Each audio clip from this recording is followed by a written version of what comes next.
Medical കോളേജിൽ തകർന്നു വീണ കെട്ടിടത്തിനുള്ളിൽ കുടുങ്ങിപ്പോയ തലയോലപ്പറമ്പ് സ്വദേശി ബിന്ദുവിന്റെ മരണത്തിൽ സർക്കാരിനെതിരെ ആഞ്ഞടിച്ച് പ്രതിപക്ഷം. ബിന്ദുവിന്റെ മരണത്തിന് കാരണമായത് മന്ത്രിമാരുടെ നിരുത്തരവാദിത്തപരമായ സമീപനമാണെന്ന് പ്രതിപക്ഷം ആരോപിച്ചു. ധാർമ്മിക ഉത്തരവാദിത്തം ഏറ്റെടുത്ത മന്ത്രി വീണ ജോർജ് രാജിവെക്കണമെന്നും കുടുംബത്തെ സർക്കാർ ഏറ്റെടുക്കണമെന്നും പ്രതിപക്ഷ നേതാക്കൾ ആവശ്യപ്പെട്ടു.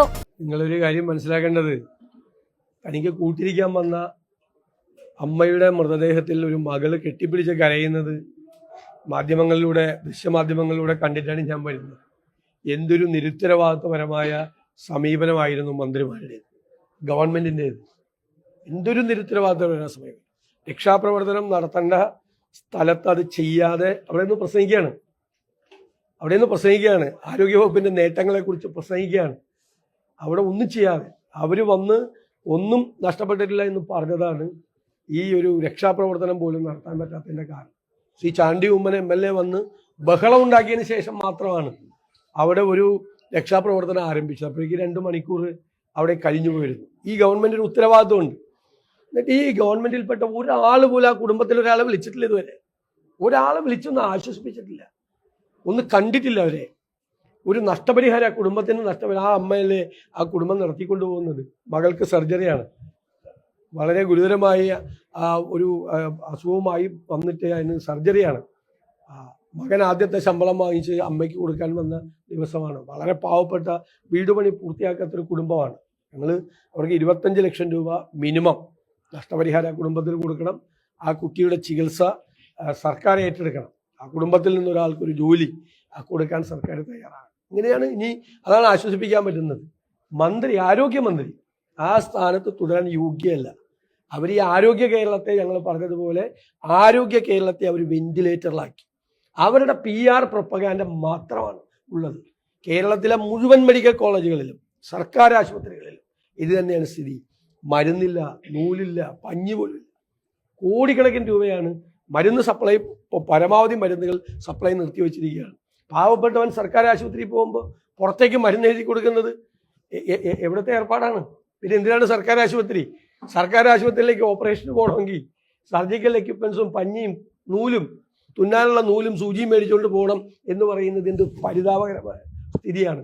ഇതെല്ലായിടത്തും ആവർത്തിക്കുകയാണ്. അവർ റിപ്പോർട്ട് നേടിക്കൊണ്ടിരിക്കുകയാണ്. ഞാൻ ഇന്നാൾ പറഞ്ഞു, അവർക്ക് കിട്ടുന്ന റിപ്പോർട്ട് എല്ലാം കൂടി ഒന്ന് കമ്പൈൽ ചെയ്ത് വെച്ച് കഴിഞ്ഞാൽ ഒരു 5-8 വോളിയം വേണ്ടി വരും. അത്രമാത്രം പ്രശ്നങ്ങളാണ് ഈ കാലഘട്ടത്തിൽ ഉണ്ടായിരിക്കുന്നത്. ഈ വാചകവടിയല്ലാതെ, PR പ്രൊപ്പഗാൻഡ അല്ലാതെ ആരോഗ്യരംഗം, എല്ലാ പകർച്ചവ്യാധികളും കേരളത്തിലുണ്ട്. ഞങ്ങൾ ഇതെല്ലാം കഴിഞ്ഞ വർഷവും ഈ വർഷവും നിരന്തരമായി നിയമസഭയിൽ പറയുന്നതാണ്. കേരളത്തിലെ മരണനിരക്ക് വർദ്ധിച്ചിട്ടുണ്ട്. പകർച്ചവ്യാധികൾ, ലോകത്തുള്ള എല്ലാ പകർച്ചവ്യാധികളും കേരളത്തിലുണ്ട്. ഇതിനെക്കുറിച്ച് പഠിക്കാനോ ഇതിൻ്റെ ഡാറ്റ കളക്ട് ചെയ്യാനോ ഒന്നും അവർ തയ്യാറാവുന്നില്ല. അവർക്ക് ഓരോരുത്തർ പറയുന്നത്, PR ഏജൻസി പറയുന്നത് ഏറ്റുപറയുക എന്നതിൻ്റെ അപ്പുറം ഒരു ഗവേണൻസ് എന്ന് പറയുന്നതില്ല. ഞാൻ എപ്പോഴും പറയും, ഒരു സർക്കാരില്ലായ്മ ഫീൽ ചെയ്യാൻ. സർക്കാരില്ലായ്മ അതിൻ്റെ ഏറ്റവും അന്ത്യവുമായ ഒരു ഇതാണ് ഇവിടെ ഇപ്പോൾ കണ്ടത്. തിരുവനന്തപുരത്ത് മെഡിക്കൽ കോളേജിൽ കണ്ടതൊന്ന്, ഇവിടെ കണ്ടതൊന്ന്. കോഴിക്കോട് മെഡിക്കൽ കോളേജിൽ നിരന്തരമായി സംഭവിച്ചുകൊണ്ടിരിക്കുന്നത് കേരളത്തിലെ എല്ലാ ആശുപത്രികളുടെയും സ്ഥിതി. ആരോഗ്യമന്ത്രി വീണ ജോർജ് സ്വീകരിച്ചത് നിരുത്തരവാദപരമായ സമീപനമെന്ന് പ്രതിപക്ഷ നേതാവ് VD സതീശൻ. ആരോഗ്യരംഗത്തെ മന്ത്രി വെന്റിലേറ്ററിലാക്കി. സംഭവത്തിന്റെ ഉത്തരവാദിത്തം ഏറ്റെടുത്ത് ആരോഗ്യമന്ത്രി വീണ ജോർജ് രാജിവെക്കണം. സംസ്ഥാനത്ത് സർക്കാരില്ലായ്മ എന്ന അവസ്ഥയാണെന്നും ആവശ്യമുള്ളപ്പോൾ മിണ്ടാതിരിക്കുക എന്ന കൗശലമാണ് സ്ഥലത്തെത്തിയ മുഖ്യമന്ത്രി സ്വീകരിച്ചതെന്നും പ്രതിപക്ഷ നേതാവ് ആരോപിച്ചു.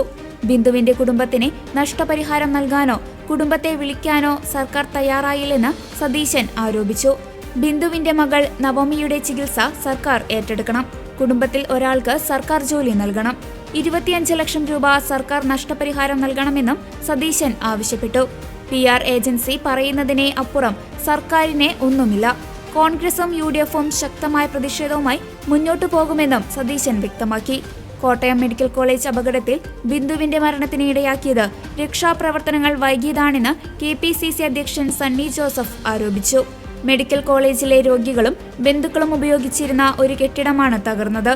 സ്ഥലത്തെത്തിയ 2 മന്ത്രിമാരും ആരെങ്കിലും തകർന്ന കെട്ടിടത്തിനുള്ളിൽ അകപ്പെട്ടിട്ടുണ്ടോ എന്ന് പരിശോധിക്കാതെ സംഭവത്തെ ലഘൂകരിക്കാനും വെള്ളപൂശാനുമാണ് ശ്രമിച്ചത്.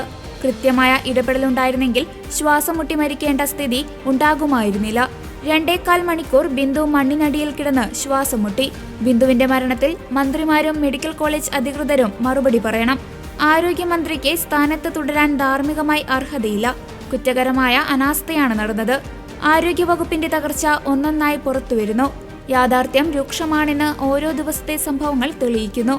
ഇവിടെ ഹോസ്പിറ്റൽ മാനേജ്മെന്റ് കമ്മിറ്റി ചേരാറുണ്ടായിരുന്നില്ല. വാർഡുകൾ മാറ്റാൻ എന്ത് താമസമാണ് ഉണ്ടായിരുന്നത്? കെട്ടിടത്തിന്റെ ഉദ്ഘാടന മാമാങ്കത്തിന് വേണ്ടിയാണ് കാലതാമസം ഉണ്ടാക്കിയതെന്ന് വ്യക്തമാണ്. ബിന്ദുവിന്റെ കുടുംബത്തിന് മതിയായ നഷ്ടപരിഹാരം നൽകണം. മകൾക്ക് ജോലി നൽകണം. കുടുംബത്തെ സംരക്ഷിക്കാൻ സർക്കാരിന് ഉത്തരവാദിത്തമുണ്ട്.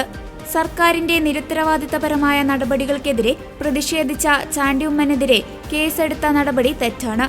ഇത്തരം നടപടികളെ നഖശിഖാന്തം എതിർക്കും. ജില്ലാ കളക്ടർ ഉൾപ്പെടെ ഇതിൽ പ്രതികൂട്ടിൽ നിൽക്കുന്ന ആളുകളാണ്. ജുഡീഷ്യൽ അന്വേഷണം വേണമെന്നും അദ്ദേഹം ആവശ്യപ്പെട്ടു.